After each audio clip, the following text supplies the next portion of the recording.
Glória a Deus. Irmãos, nós estamos já chegando no último domingo deste mês de agosto. Agora só restam, exceto a de hoje, fora de hoje, só restam 4 lições para a gente terminar o trimestre, esse terceiro trimestre.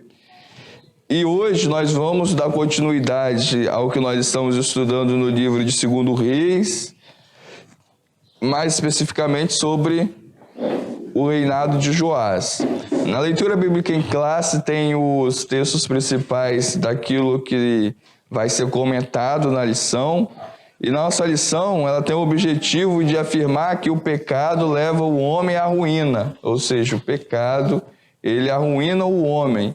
Nós temos na nossa lição 3 tópicos, a saber, o primeiro tópico, o livramento de Joás. Nesse primeiro tópico da lição, nós vamos ver que Deus deu a Joás um livramento, o livramento das mãos de Atalia. Deus livrou Joás das mãos de Atalia, no primeiro tópico da lição. No segundo tópico da lição, que tem o título O Reinado de Joás e a Reparação do Templo, nós vamos ver como que foi feita essa reparação, essa restauração do templo na época do reinado de Joás.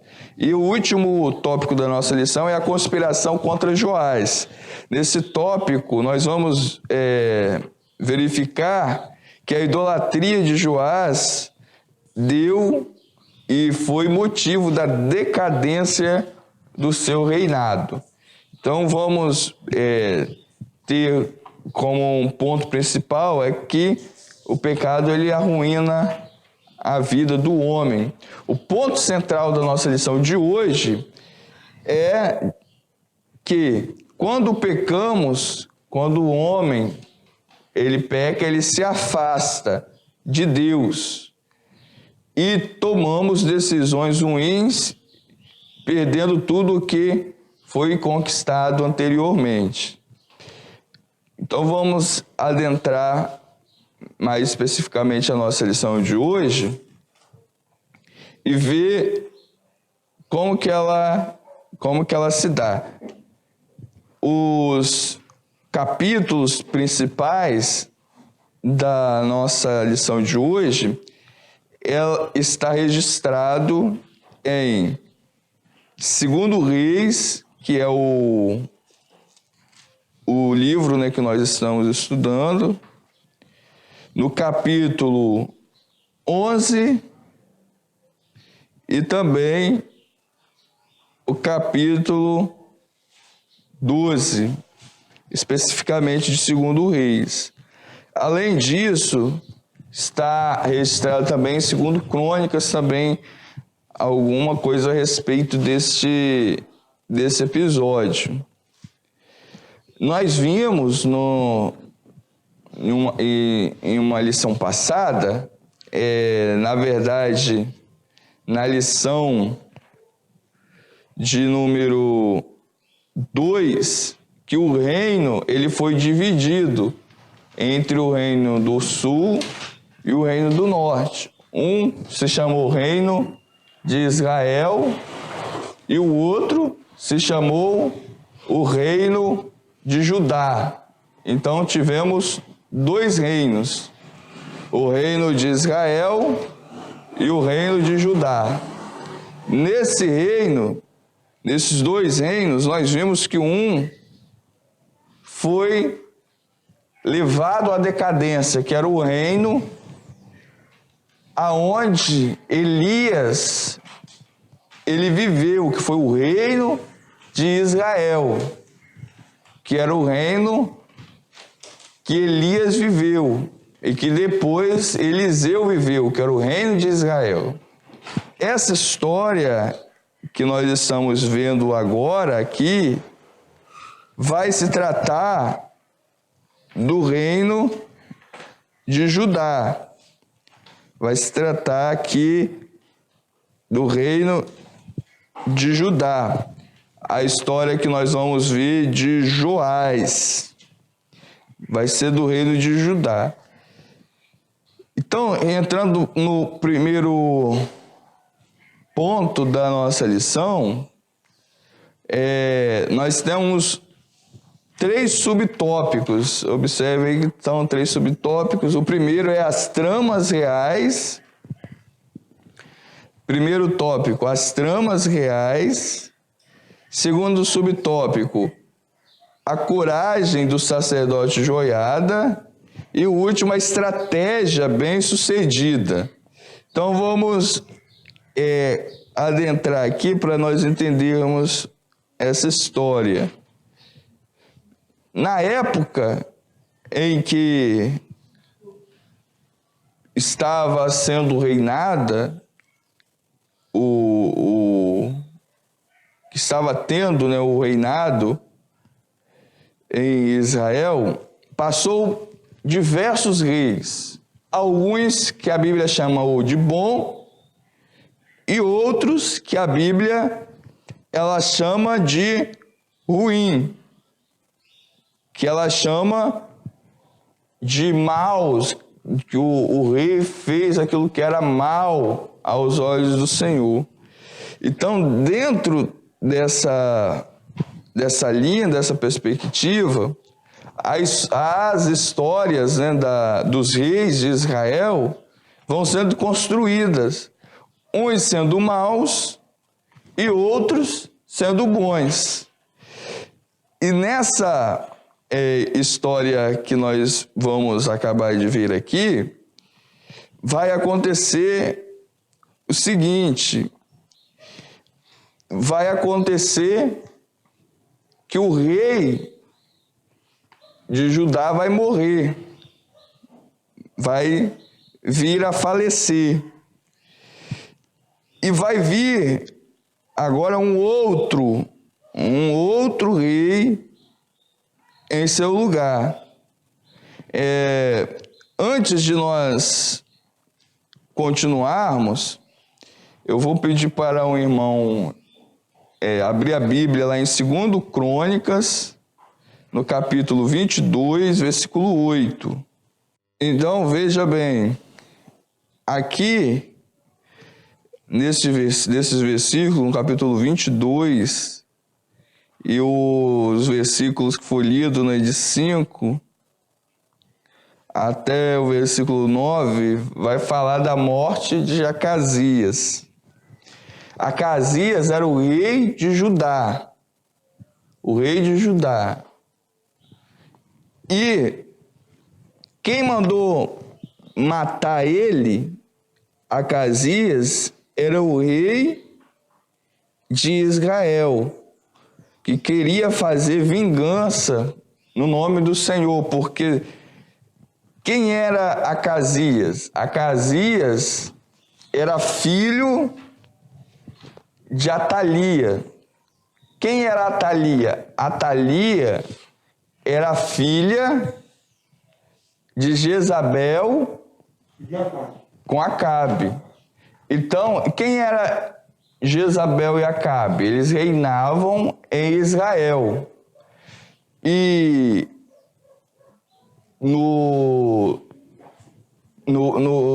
na questão dos parentes das famílias reais, Acasias era filho de Atalia, mas Atalia ela veio de onde? Ela veio do reino de Israel e se casou com o rei de Judá. E teve um filho, que foi Acasias. E Acasias ele passou a reinar em Judá. Só que ele tinha o sangue real também da família real de Israel. Ou seja, as duas famílias reais, tanto do reino de Israel quanto do reino de Judá, se casaram. E aí fala, e sucedeu que, executando Jeú juízo contra a casa de Acabe. Quem era a casa de Acabe? Então, como Atalia, ela veio da casa de Acabe, porque ela era filho de Acabe, e Acasias era filho de Atalia, ele estava exercendo juízo contra a casa de Acabe, os descendentes de Acabe. Eles foram e mataram. Mataram quem? Acasias. Mataram Acasias.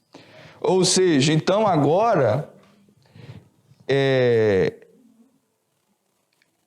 o que acontece nesse caso? O reino fica sem rei. O reino de Judá fica sem rei. Porque o rei de Israel matou o rei, mandou matar o rei de Judá. Então fica sem rei. Isso, que era Acasias. E no final, a Bíblia diz que a casa de Acasias, não tinha ninguém da casa de Acasias que tinha força para o reino. Aí agora continua no versículo 10. No versículo 10. Pode continuar. Então, veja bem. Depois que o filho dela morreu, Atalia, que era mãe de Acasias, ela mata todos os que poderiam ter condições de ser rei de Judá. Ela manda matar todos. Todos. E quem é esse todos? Eram os próprios parentes dela, inclusive os netos dela. Ela manda matar os próprios netos dela para não assumir o reinado de Judá. E depois que ela manda matar todos os descendentes, para não ter nenhum descendente para assumir, ela vai e se coloca como a rainha, ou seja, ela passa a assumir o trono de Judá. Porém, aí aqui entra o ponto 2, a coragem do sacerdote Joiada. Porém, um neto dela vai ser salvo, vai ser resgatado. Aí continua no versículo 11. Isso. Então a tia dele, a tia de Joás, que era irmã de Acasias e esposa do sacerdote, quem era essa senhora chamada aqui na palavra de Deus de Jeozabeate? Era a irmã de Acasias, ou seja, era filha também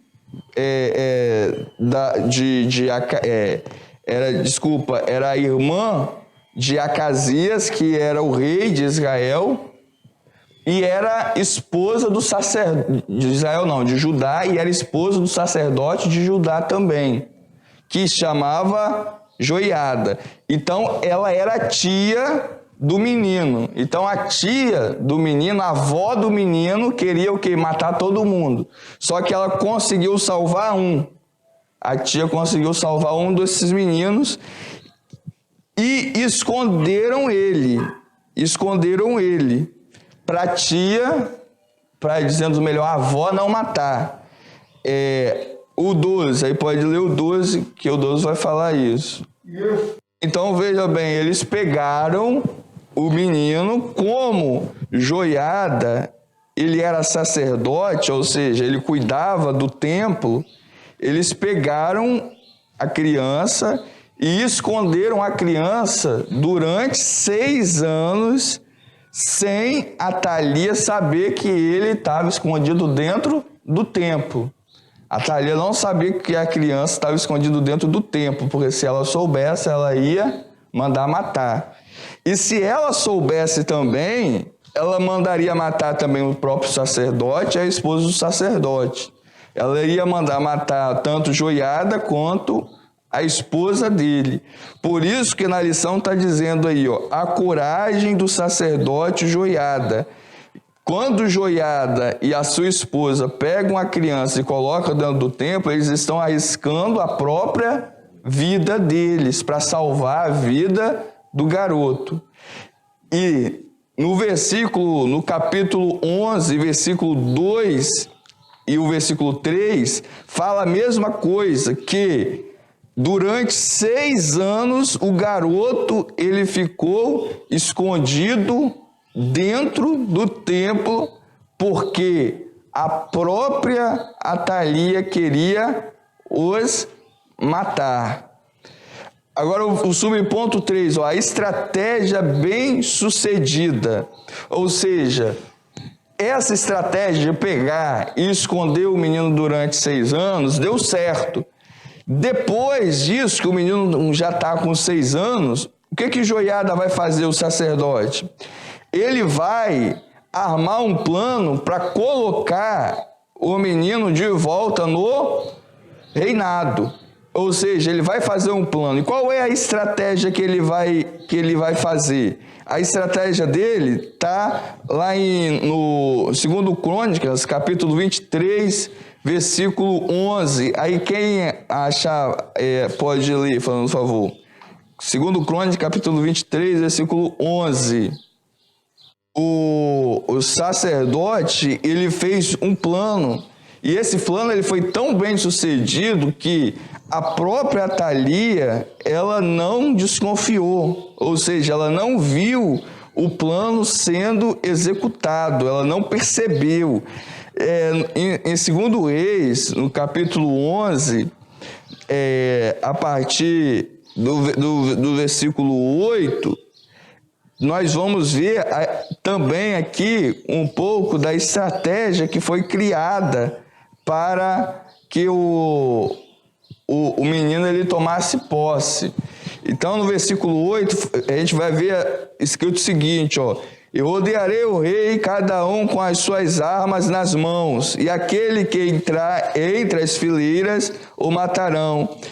E vós estarei com o rei quando sair e quando entrar. No versículo 9 vai falar, fizeram, pois, os centuriões, que eram os soldados, centuriões aqui, né, são as centúrias de 100 soldados, os soldados, fizeram os centuriões conforme tudo quanto ordenara o sacerdote Joiada, ou seja, o exército de Judá estava apoiando o sacerdote. E mesmo assim, Atalia, que era a avó do garoto, não percebeu. O exército estava apoiando quem? O exército de Judá? O sacerdote.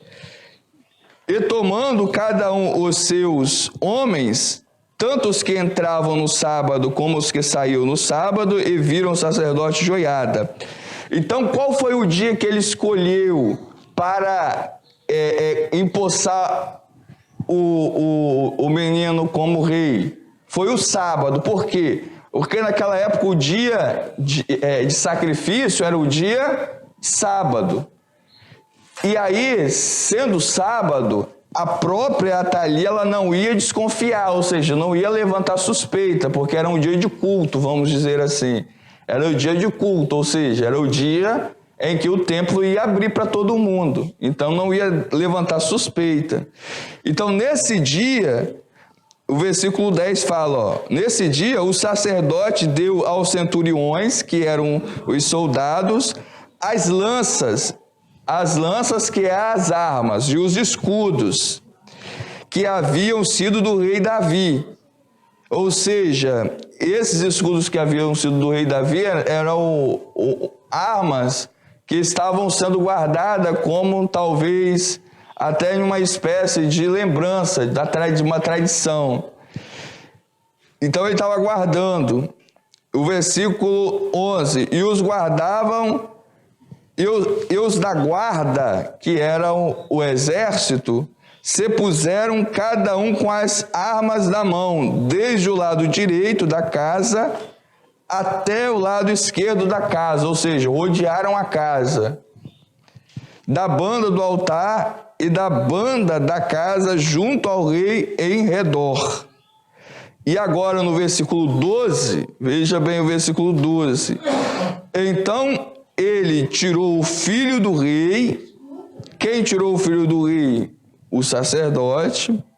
Ele pôs a coroa. Então o rei foi empossado ali pelo sacerdote, que na cultura de Israel, quem dava a autoridade para o rei reinar era o sacerdote através da unção, quando ungia.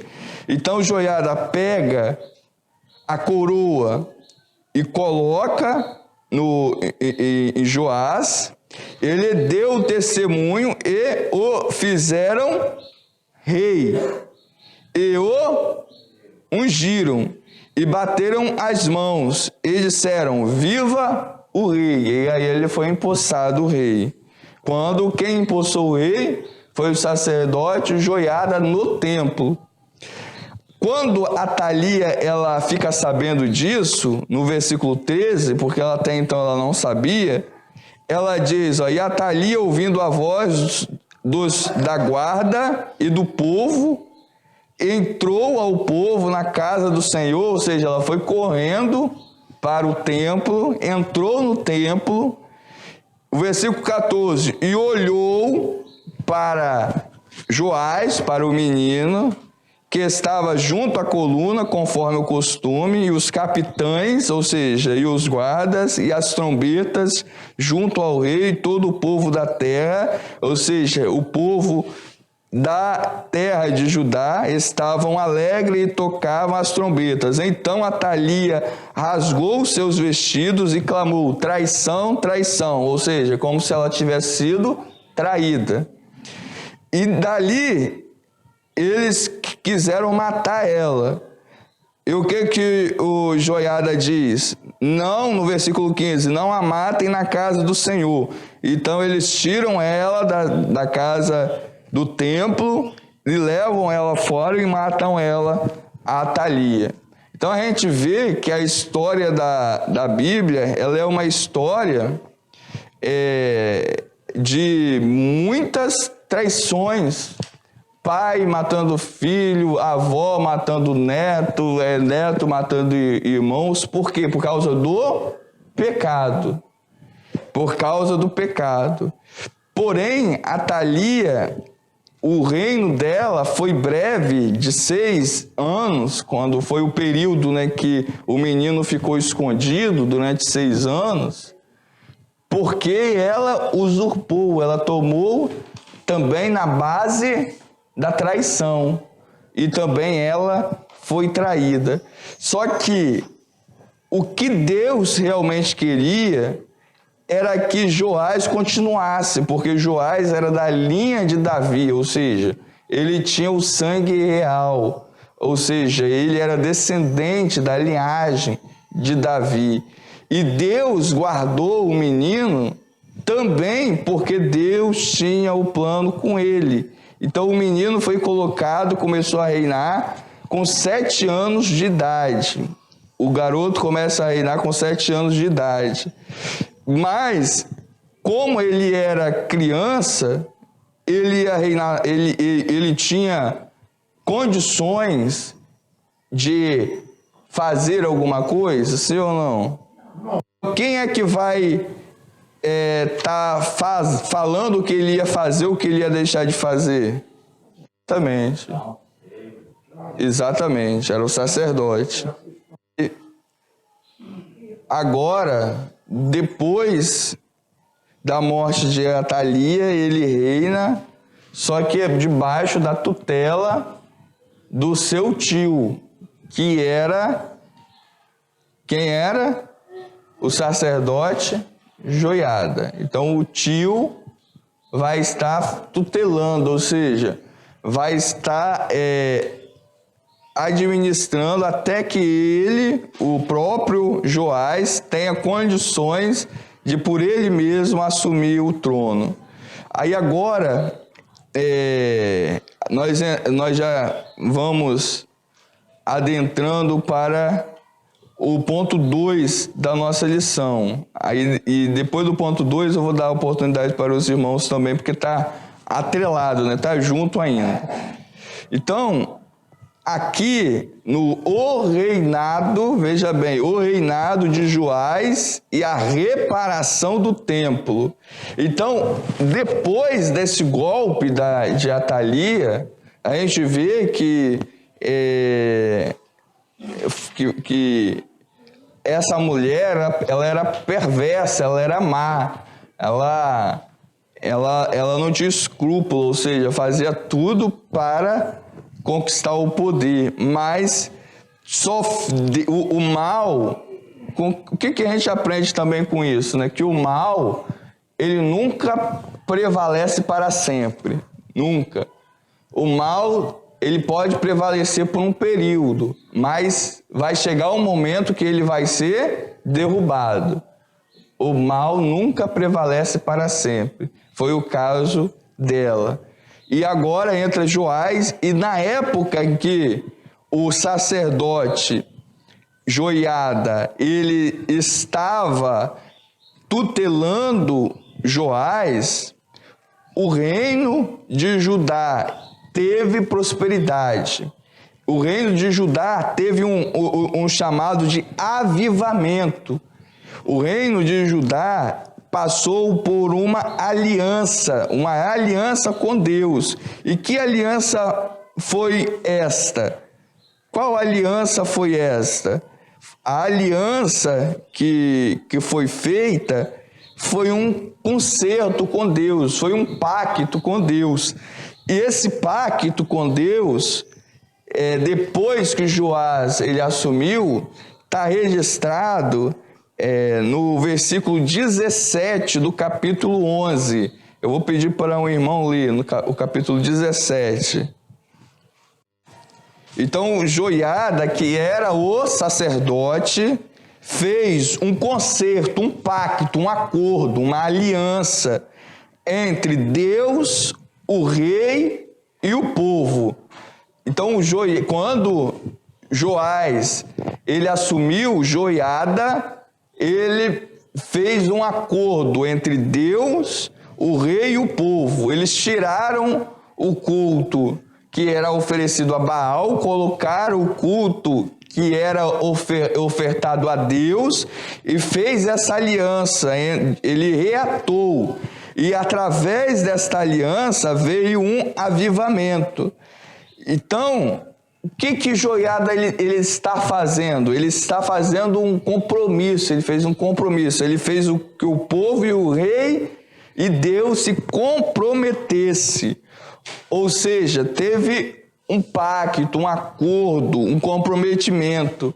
Então, nós estamos vendo aqui que, a partir do reino de Joás, houve um acordo importantíssimo, porque o acordo tirava agora o velho culto, o culto que estava sendo feito da idolatria, que era o culto que a Atalia queria que ficasse, e agora estava restabelecendo o culto ao verdadeiro Deus. E tanto é que o culto naquela época estava sendo esquecido, que o templo ele já estava deteriorado. O templo ele estava precisando de reforma. O templo não estava conforme deveria estar. E a partir daqui, a partir deste pacto, Deus vai trazer para aquele povo de Judá um reavivamento.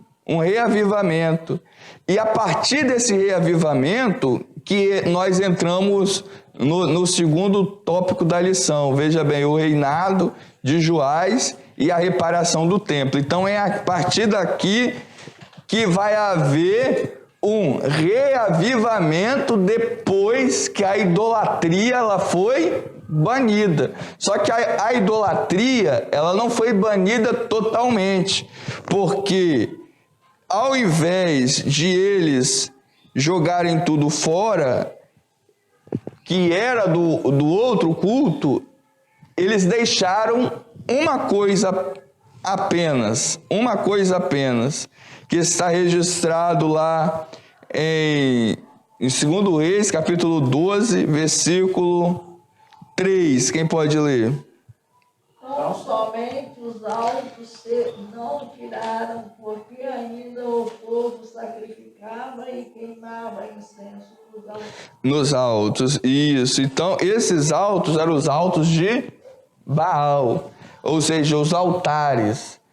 Eles tiraram o culto, só que o povo ainda tinha alguém que sacrificava ainda a outros deuses, mas não na tutela do rei, não mais tutelado, apoiado pelo reinado de Joás. Amém?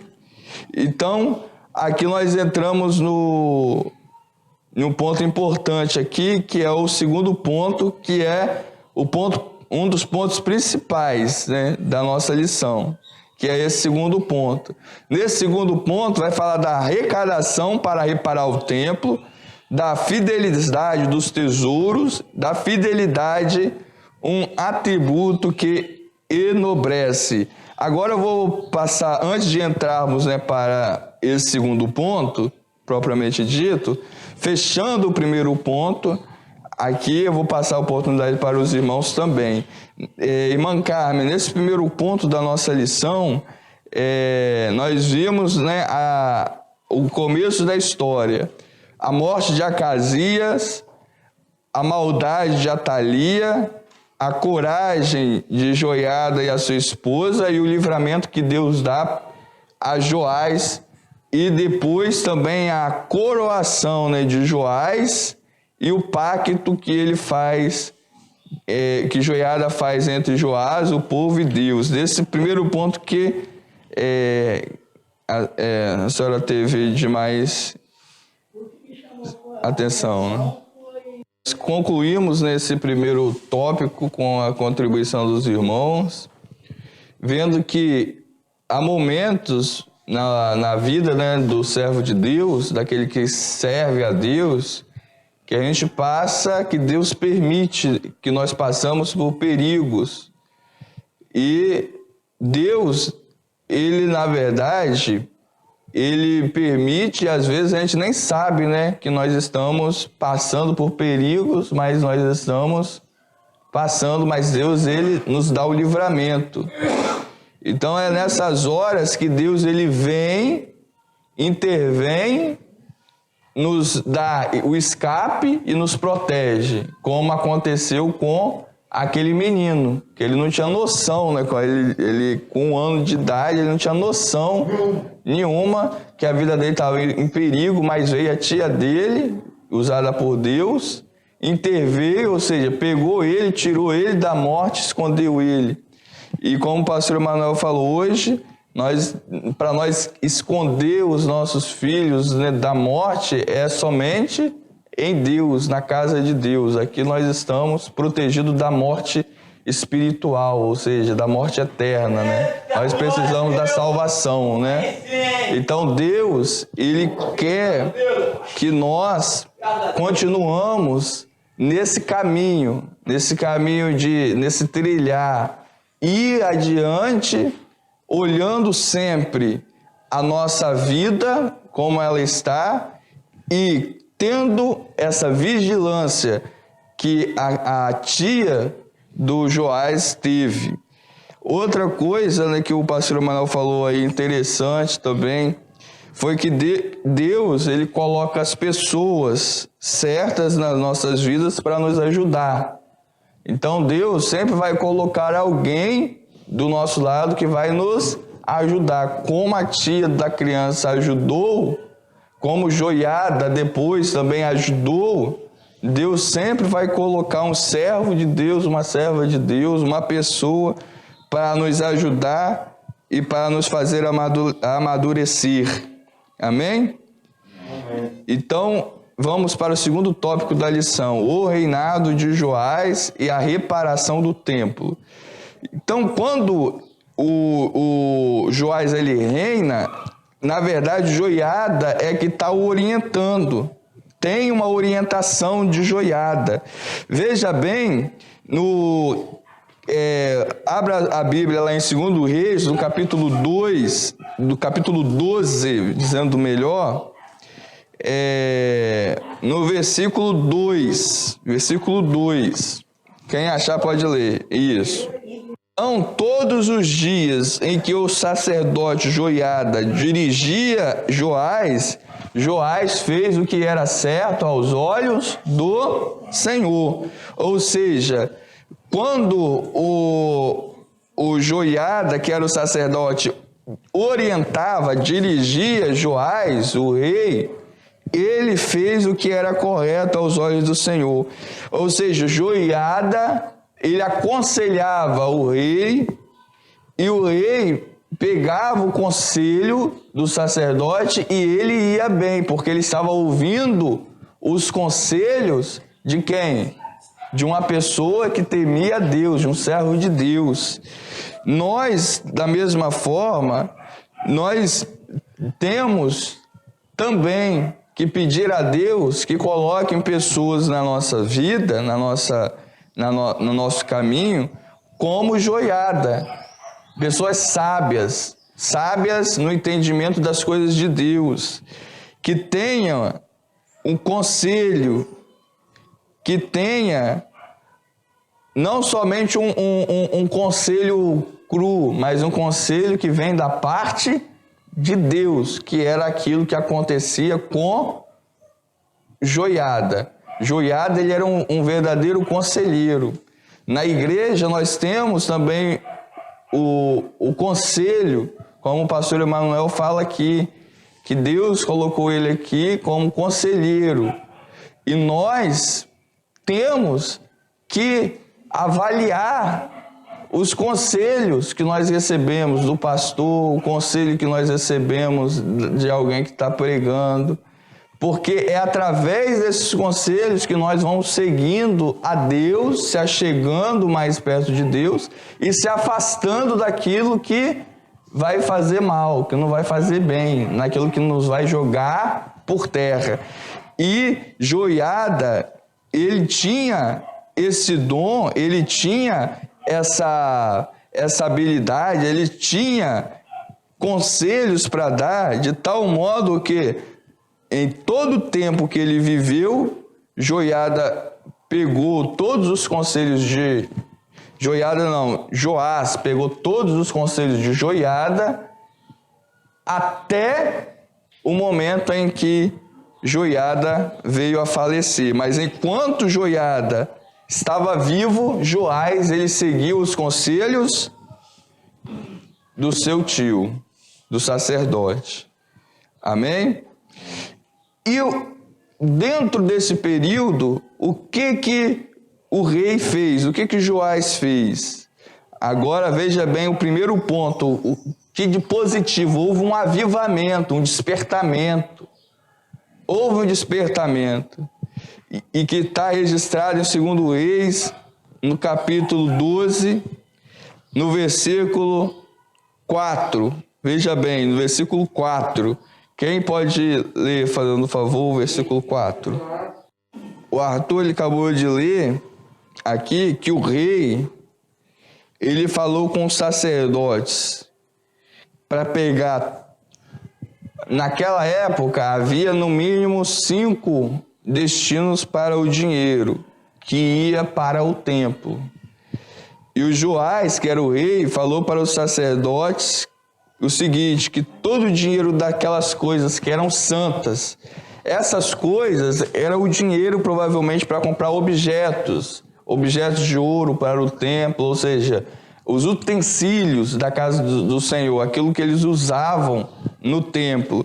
Então todo o dinheiro dos utensílios, todos os dinheiros do alistamento, todos os dinheiros da avaliação, todo o dinheiro voluntário era para ser pego. Aí, aí observe aí no versículo 5 que o sacerdote recebia cada um, ou seja, recebia o quê? O dinheiro dos seus conhecidos.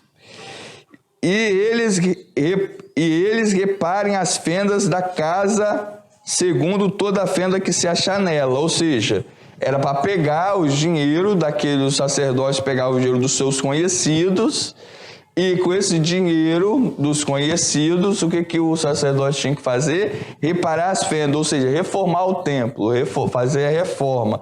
Ou seja, o templo estava desgastado, estava deteriorado já, ou seja, precisava de ser reformado.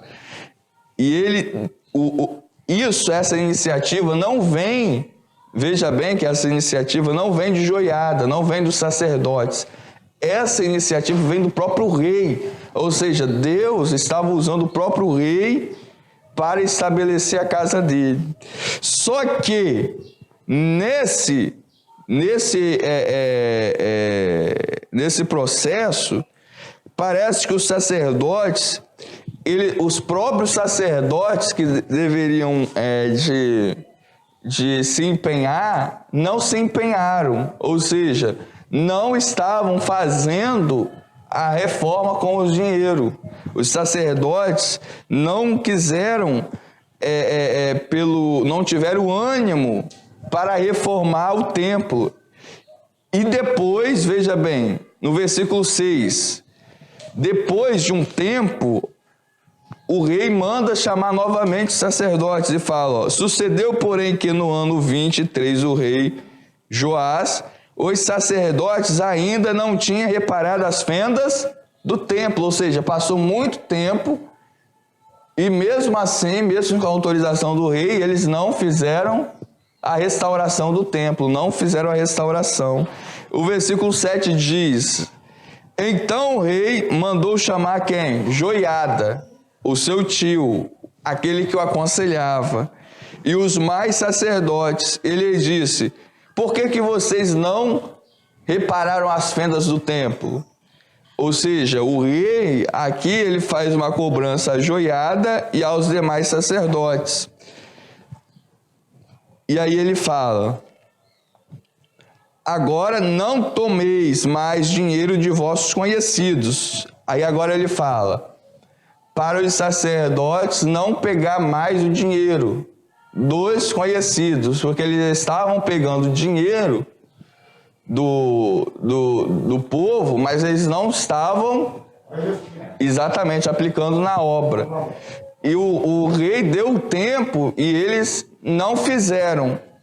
A partir deste momento, o rei ele vai dar outra ordem. Eles falam, ó, agora vocês sacerdotes não vão pegar mais o dinheiro para a construção.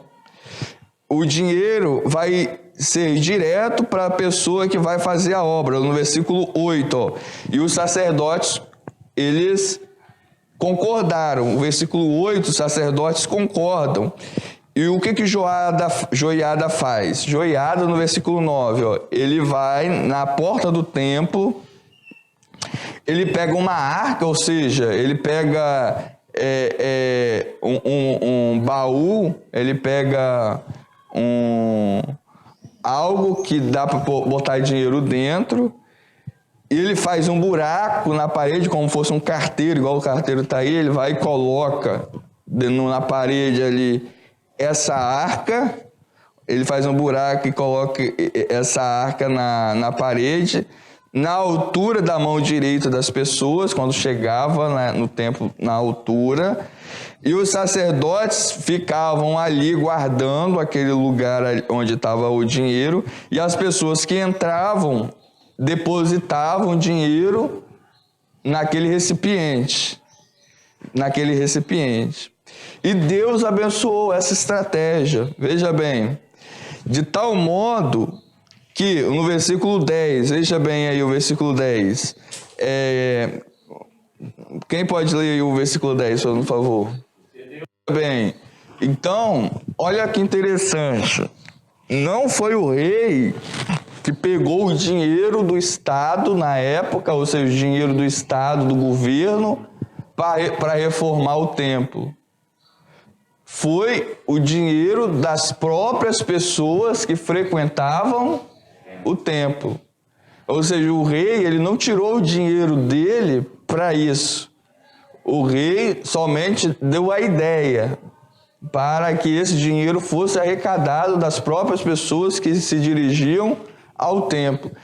E Deus abençoou isso de tal maneira que a Bíblia diz que havia muito dinheiro na arca e que o sumo sacerdote, ele contava o dinheiro e ensacava, ou seja, era muito dinheiro, eram sacos de dinheiro, vários sacos que eles ensacavam o dinheiro. Então era muito dinheiro que foi. E veja bem o versículo 11, irmão, tá aí, continua lendo o versículo 11. Então naquela época, igual hoje, né? Hoje as pessoas, igual o pastor Emanuel falou esses dias, que as pessoas não fazem nada de graça. E naquela época também era um tempo meio ruim também, igual o de hoje. Ou seja, se repete. Tem tempos que, igual o tempo de Neemias, ninguém ganhou. As pessoas foram lá, né, com ânimo mesmo, sem ganhar nada, e fizeram uma obra. Mas há tempo que a pessoa só faz se pagar. E era um caso nessa época que a reforma do templo, ela foi feita com os trabalhadores sendo pagos para fazer.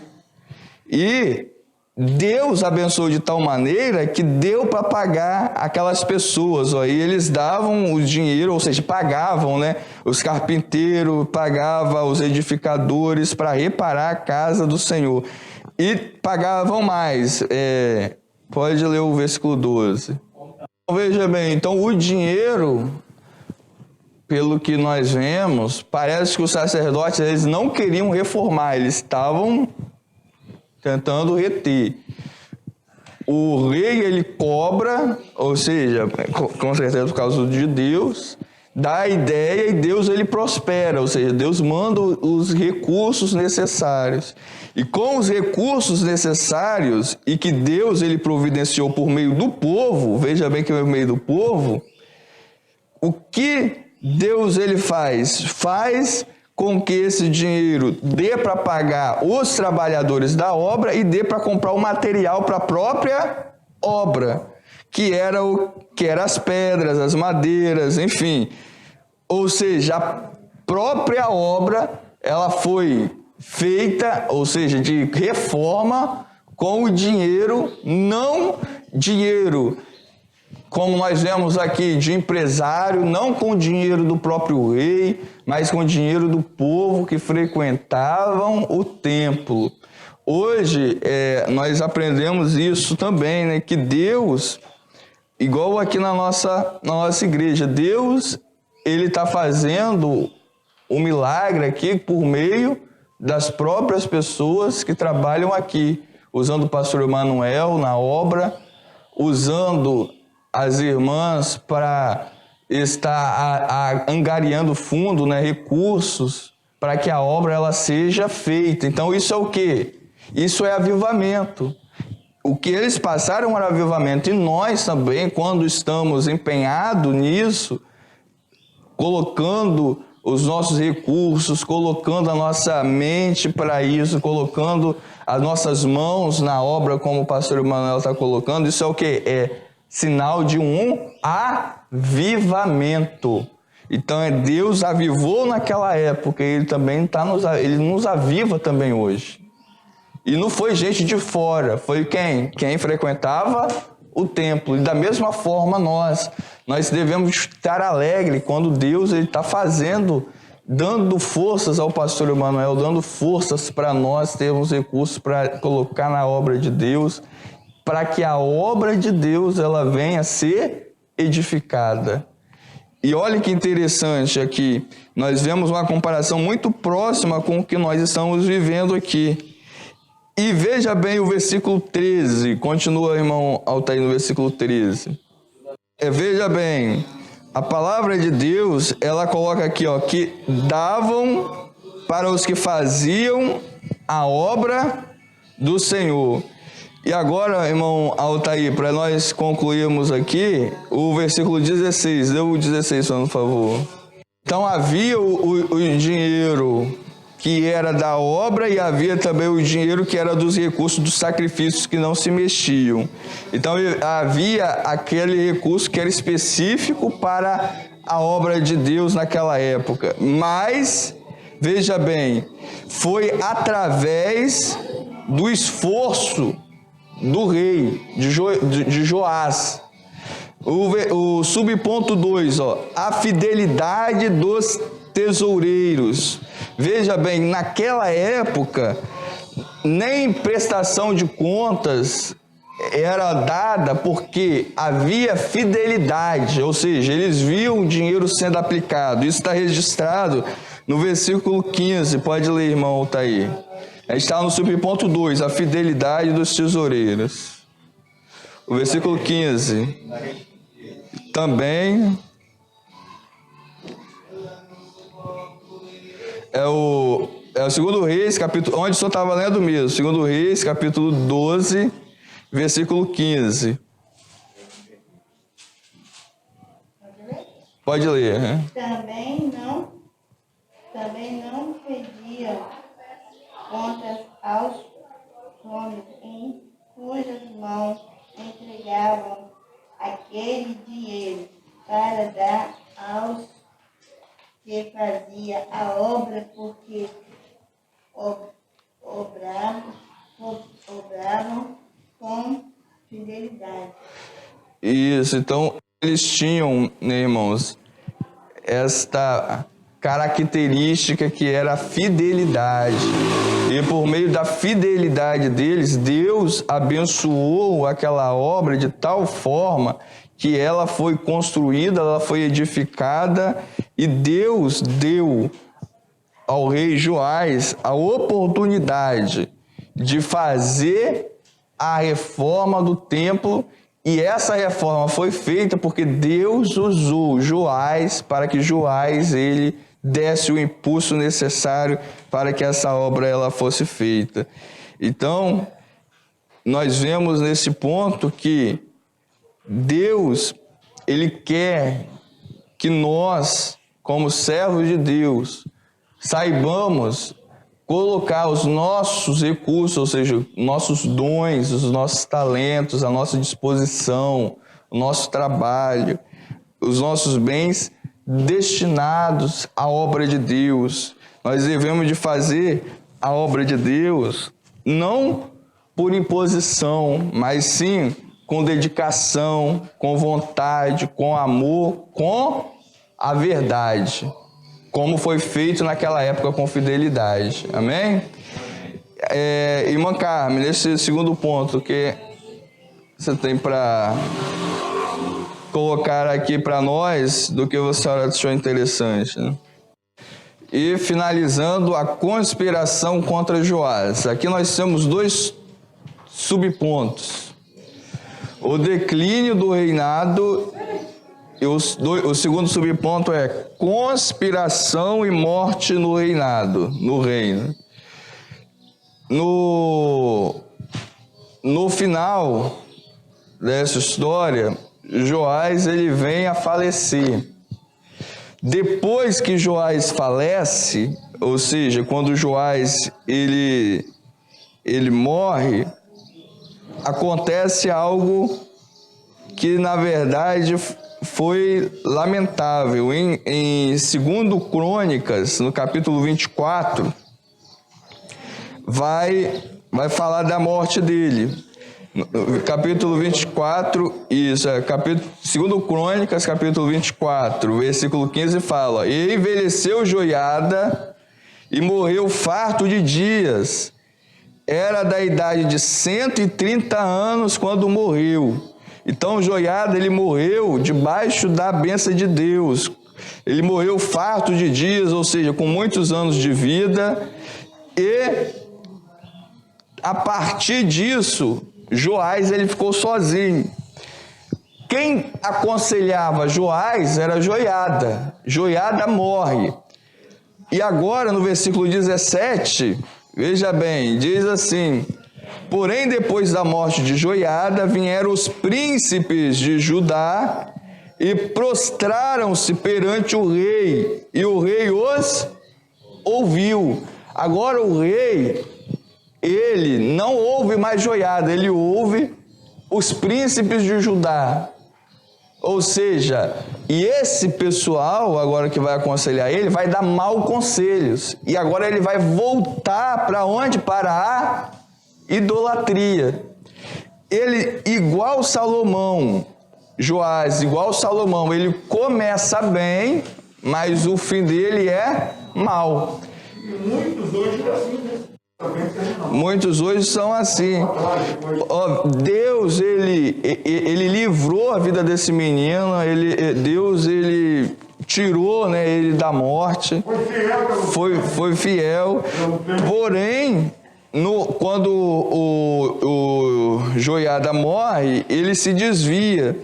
E ele vai, e o versículo 18 fala, e deixaram a casa do Senhor e serviram as imagens, ou seja, agora ele volta à corrupção, O versículo 19 diz, porém enviou profetas entre eles para os fazer tornar ao Senhor, ou seja, Deus, quando ele se desviou, Deus mandou profetas para que ele retornasse para o caminho certo. Mas eles não deram ouvidos. Veja aí no final do versículo 19. Mas eles não deram ouvidos. E o versículo 20. O Espírito de Deus revestiu Zacarias. Quem era Zacarias?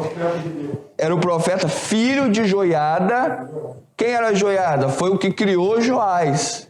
E quem era Zacarias? Era o filho de Joiada, primo de Joás, primo do rei. E Deus levantou esse primo do rei, que era filho de Joiada, o qual se pôs em pé acima do povo, e lhe disse, assim diz o Senhor, por que transgredis os mandamentos do Senhor? Portanto, não prosperareis, ou seja, até aquele momento ele estava indo bem, mas a partir daquele momento ele não ia mais bem. Porque deixastes o Senhor, também ele vos deixará. E agora o versículo 21, e eles conspiraram contra ele, contra Zacarias, e o apedrejaram com pedras. Agora veja bem, olha a ingratidão, por mandado do rei. O rei que foi criado por Joiada matou o filho de Joiada, aquele que o salvou. Deu para entender? A ingratidão, ele se tornou uma pessoa ingrata, ele não viu o passado de quem ajudou ele não enxergou a idolatria, ele não enxergou o pecado. Ele fez igual a avó dele queria fazer com ele. A avó dele não queria matar ele, e ele foi e matou o próprio primo, porque o primo foi usado por Deus para profetizar. E quando Zacarias morreu, o que Zacarias diz? O Senhor o verá e o requererá. Ou seja, o Senhor vai cobrar de você, falou com o rei. Então aqui, finalizando, por causa do horário, falta 5 minutos para as 10. Finalizando, o que nós vemos? O declínio, a queda da pessoa que estava vindo muito bem, mas por ouvir maus conselhos, entrou para o caminho errado. E nisso nós chegamos ao final da nossa lição, desse terceiro tópico. Concluindo agora, vamos para a conclusão. Então, Joás, ele foi levado por Deus ao trono de Judá por uma ação divina. E Deus usou o sacerdote Joiada para isso. Mas, ao longo do percurso, o pecado levou ele à ruína. Ele cresceu sob a orientação do sacerdote Joiada, mas ele não perseverou na fidelidade. O rei deixou-se levar por conselho de ímpios, né? Não houve uma perseverança na fidelidade a Deus, ele não perseverou. Então nós devemos pegar isso como exemplo para nós, mas um exemplo negativo, né, para não fazermos o que ele fez. Glória a Deus. Então, finalizando aqui, no início do reinado, o Joás reparou o templo e mandou construir vários artefatos, né, para o templo. Mas após a morte de Joiada, ele começou a fazer o que era mal aos olhos do Senhor. Passou a adorar ídolos e perdeu completamente a noção da justiça ao mandar assassinar o próprio primo, filho de Joiada, Zacarias. E a partir daí o seu reinado entra em decadência e ele acaba assassinado por 2 de seus servos, ou seja, o fim dele também foi trágico, foi a morte.